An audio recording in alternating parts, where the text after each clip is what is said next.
J'ai dit à mon meilleur ami pourquoi je ne participais pas à son mariage, et maintenant le mariage risque d'être annulé. Mon meilleur ami Alex et moi avons 32 ans et sommes amis depuis tout bébé. Nous sommes en quelque sorte une famille. Après l'université, nous avons tous les deux déménagé pour retourner chez nous et prendre nos marques. Alex a commencé à sortir avec Stella, 35 ans, une fille adorable, il y a environ 4 ans et demi. Dès le début, elle a semblé me détester poliment, je ne sais pas pourquoi, mais c'est la vie. Alex et Stella ont déménagé à l'autre bout du pays en 2021 après que Stella ait obtenu une promotion au travail. En 2022, Alex l'a demandé en mariage, elle a dit oui, et ils ont fixé la date du mariage à la fin du mois de septembre 2023. J'ai reçu une carte au début de l'année, et d'après les conversations que j'ai eues avec Alex, j'ai supposé que je ferais partie du cortège, soit comme garçon d'honneur, soit comme témoin, mais je n'ai jamais reçu de confirmation officielle de l'un ou l'autre. Quelques mois avant le mariage, j'ai vu que des invitations avaient été envoyées sur les réseaux sociaux et j'ai pensé que la mienne était en route. Elle n'est jamais arrivée. J'ai attendu quelques semaines, me disant qu'elle s'était peut-être simplement perdue dans le courrier, avant de prendre de ses nouvelles.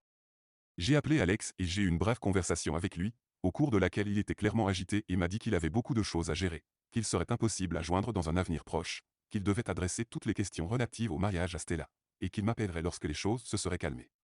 J'ai appelé, envoyé des messages et des courriers à Stella à plusieurs reprises au cours de la semaine, mais elle n'a répondu à aucun d'entre eux. À ce stade, j'ai compris que je ne participerais pas au mariage, et que pour une raison ou une autre, les choses n'allaient pas du tout entre nous deux. Hier, un peu plus de 3 semaines après notre dernière conversation, Alex m'a envoyé un message pour me demander si j'étais libre pour discuter.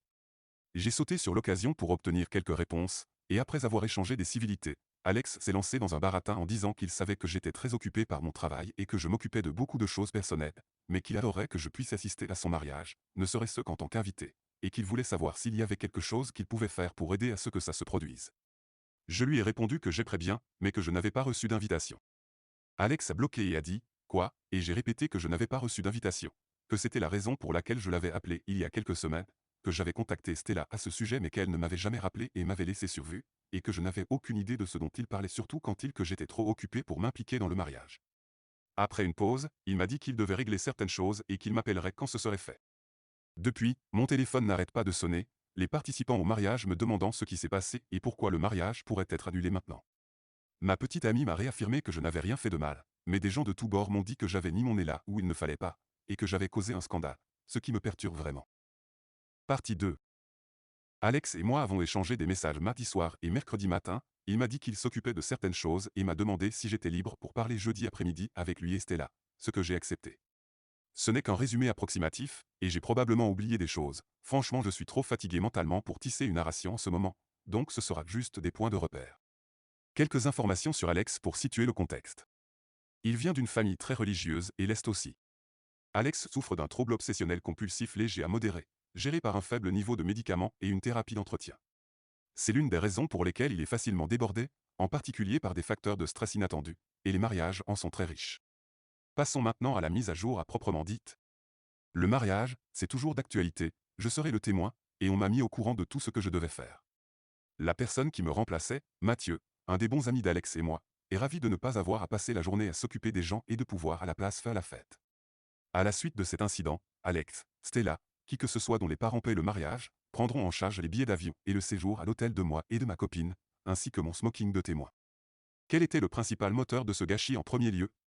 Stella est enceinte, ils l'ont appris quelques jours après l'envoi des invitations au mariage, apparemment ils ont essayé passivement, puis activement en 2022, mais ils ont arrêté et sont revenus à une grossesse précoce une fois que les dates de sauvegarde ont été envoyées parce que Stella ne voulait pas être enceinte le jour de son mariage. Ça a entraîné plusieurs changements au niveau du mariage, a chamboulé tout un tas d'autres plans, a plongé Alex dans crise de toc pendant quelques semaines, ce qui explique pourquoi il était agité lorsque je l'appelais et pourquoi il avait besoin de temps pour se remettre les idées en place et gérer les pensées intrusives, et l'une des raisons pour lesquelles Stella a ignoré mes messages et appels. Pourquoi Stella n'a-t-elle pas répondu à mes messages? En plus d'une grossesse surprise, Stella m'a dit qu'elle était très souvent sur son téléphone au travail et qu'elle recevait des centaines, voire des milliers d'emails, de textos et d'appels par jour, et qu'elle manquait des choses. D'autant plus qu'elle n'avait pas enregistré mes coordonnées. À l'avenir, on m'a dit d'être plus insistant dans ma communication avec elle pour percer ses bruits quotidiens, ce que j'ai dû m'en noter. Qu'est-il advenu de mon invitation? Stella prétend en avoir envoyé une, mais elle a dû l'envoyer à mon ancienne adresse, car j'ai déménagé en mars dans ma résidence actuelle et ça a été envoyé en janvier. Qu'a dit Stella à Alex à propos de mon absence au mariage? Apparemment rien, d'après Stella, soit 1. Il a cru qu'une de ses pensées intrusives était réelle alors qu'il était dans sa période de crise, 2. il s'est embrouillé quand elle lui a dit qu'un de ses cousins dont le nom ressemble au mien ne serait pas présent, ou 3, une combinaison des deux. Selon Stella, elle a toujours voulu que je sois présent au mariage. Comment les invités du mariage ont-ils découvert ce bordel? Alex a appelé sa mère pour lui demander conseil après notre conversation. Sa mère avait invité des amis de l'église, les dames de l'église ont entendu une bonne partie de leur conversation. Les dames de l'église sont des putains de commères. Alex a passé une bonne partie de son temps ces 2 derniers jours à éteindre des incendies, pour ainsi dire.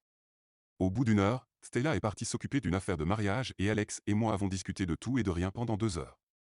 Est-ce que je crois les explications de Stella? Elle a un cousin dont je sais qu'elle est proche et qui porte un nom qui ressemble au mien, et elle travaille beaucoup depuis son téléphone, mais le reste me semble un peu trop commode, et j'ai l'impression de me retrouver avec plus de questions que de réponses. La bonne nouvelle, c'est que comme je suis au mariage, je devrais avoir un accès privilégié pour comprendre ce qui se passe, je l'espère.